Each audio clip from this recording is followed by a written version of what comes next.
Hacia 1880 se avanzaba en la etapa de consolidación del Estado argentino y simultáneamente en el desarrollo del capitalismo atado al modelo agroexportador.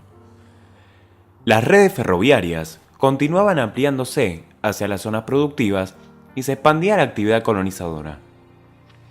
Las campañas militares se dirigían hacia el sur patagónico y empujaban y despojaban a las poblaciones indígenas, anexando nuevos territorios e imponiendo en ellos el poder del Estado.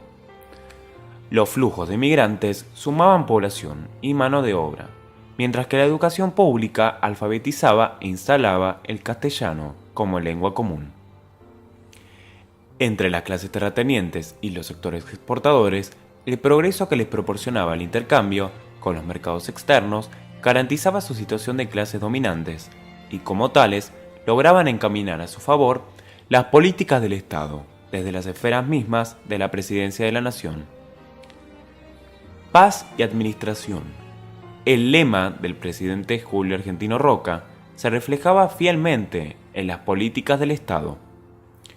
Por un lado, el ejército debía imponer la paz sobre todos aquellos sujetos que se opusieran o entorpecieran el avance del modelo social y económico diseñado.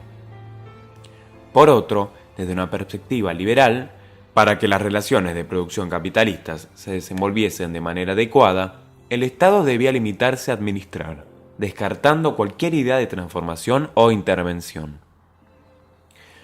Para los nuevos sectores sociales, conformados por el conjunto de los inmigrantes recién llegados, las puertas de la participación política y económica permanecían cerradas. El orden establecido mantenía a la mayoría de la población excluida de la vida política por medio del fraude electoral, el empadronamiento voluntario y el voto cantado.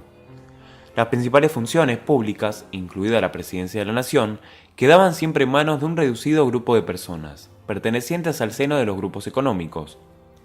El progreso, producto de la economía agroexportadora, quedaba repartido entre los propietarios de tierras y los comerciantes portuarios. Así como el acceso a la propiedad de la tierra estaba fuertemente restringido para la gran mayoría de la población. Lo mismo ocurría con los beneficios de un sistema económico fundado en la propiedad de la tierra. En conjunto, se había conformado un Estado liberal oligárquico. Este seguía los principios del liberalismo en materia económica, pero sin respetar las garantías políticas liberales de la mayoría de la población. Desconociendo los principios del liberalismo europeo, el régimen oligárquico solo habilitó la participación política para el pequeño círculo que constituía la oligarquía de terratenientes y agroexportadores. Como resultado, podía observarse una sociedad con signos de avanzada en algunos sectores y dinamismo en su desarrollo económico, pero atrasada en su sistema político. Paulatinamente, los grupos excluidos del sistema fueron manifestando su intención de cambiar las reglas del juego. Mientras la economía progresaba y se diversificaba, el movimiento obrero empezó a tomar forma e importancia. Los trabajadores, muchos de ellos inmigrantes, comenzaron a organizarse y a luchar a través de las huelgas. En esa época se fundaron partidos políticos que buscaron canalizar las fuerzas del descontento popular para promover la democratización del sistema político.